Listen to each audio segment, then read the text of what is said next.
mga kakwaket! So for today's video, vlog naman tabi ko no. So, hari, ma-restock tayo. Restock, gali sa agad.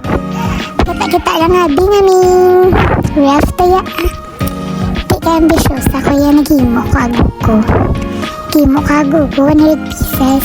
So imaginable ang mga kakwaket.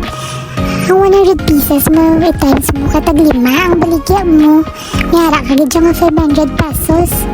So, sa 7 days lang na 500. Pero kung i-times mo siya sa 1 month, bali may 3,500 ka. So, paano na lang ko i-times mo pag di sa pila ka bulan, di may 105,000 ka.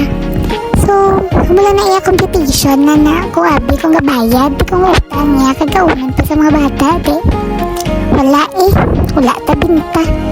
Lalapot na ka, mahal sa kurente. Malayran ka pa. Ano pa ninahulat mo? Kasi mo, bligya-bligya ka man nagugo. Kasi palang hindi kaya magmangalan sa baka-baka mo. Pero sa agugo, kung garanon ka pa. Hari ka na try ko lang niya Kaya kung magmangalanan ko, sige lang, i-chatta lang ka. So, ayun, mayari man kuya sang choco, mayari man vanilla. So, pwede ka gadi ka utang sa kon. Pero bayaran mo Basi bala parehas ka sa kilala ko nga tugan-tugan. Aw, Jesus Basi bala, bato-bato sa langit. Tamaan, wag magalit So, ano pa yung nahagat mo? Kasi gusto mo sa agugo sa kainiton.